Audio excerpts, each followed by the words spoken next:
On a toujours été assez discret sur ce qu'on fait, parce que je pense que c'est un peu logique, mais on n'a pas forcément envie de trop parler de la fraude. On n'a pas envie d'en parler. Mais pourquoi on n'a pas envie d'en parler? Parce que typiquement, si je fais un peu le parallèle avec la cybersécu, dans la cybersécu, en fait, toutes les failles, il faut les communiquer. C'est Mmh. justement l'objectif, c'est de les communiquer pour que les différents acteurs de la tech puissent éviter de reproduire ces problèmes-là. Alors, peut-être qu'effectivement, il faut les communiquer qu'à partir du moment où elles ont été corrigées. Corrigé. Mmh. Mais est-ce que voilà, il y a un parallèle à faire avec la fraude là-dessus? On en parle en fait, mais alors plutôt par le prisme de la sécurité, et c'est ce que font les banques en parlant attention au phishing pour éviter l'account takeover, pour récupérer des données.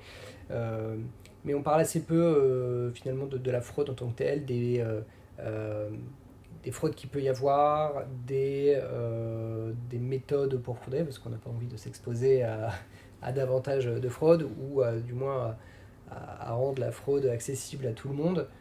Même si l'environnement a changé ces derniers temps, la fraude avant c'était un milieu un peu confidentiel en fait, un peu le sujet de, euh, de mafia entre guillemets, enfin très cloisonné. On avait une barrière un peu technique sur le dark web, donc bah, qui limitait l'accès aux méthodes de fraude quand même au grand public. Oui, il fallait s'y connaître un C'est un petit petit peu, peu. voilà, c'était pas non plus une barrière infranchissable, mais pour le consommateur français, ben voilà, c'est pas une barrière qui est franchie.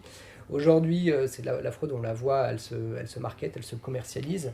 On a de la fraude as a service qui peut exister et qui utilise les canaux un peu plus visibles et plus faciles d'accès, que ce soit Telegram, Snapchat, Discord, où il est beaucoup plus facile d'avoir accès à des méthodes de fraude. Donc ce que tu es en train de dire, c'est qu'en fait la fraude se démocratise Ouais, et que du coup bah, c'est une raison de plus pour mettre en place exactement. des solutions Solution anti-fraude. anti-fraude, exactement. Oui, oui. C'est vraiment ça. Ce qu'on constate, c'est que c'est un. On voit oui, on voit des offres qui sont en train enfin, qui se montent, qui se marketent, qui sont bien marketées, qui sont correctes. On n'a pas la caricature de l'offre avec plein de fautes partout, etc. Non, c'est bien marketé, un bel UX, une belle UI, etc. Et c'est commercialisé. Et on a du SAV, c'est bien fait. Ça reste malgré tout de la fraude. Ça reste illégal.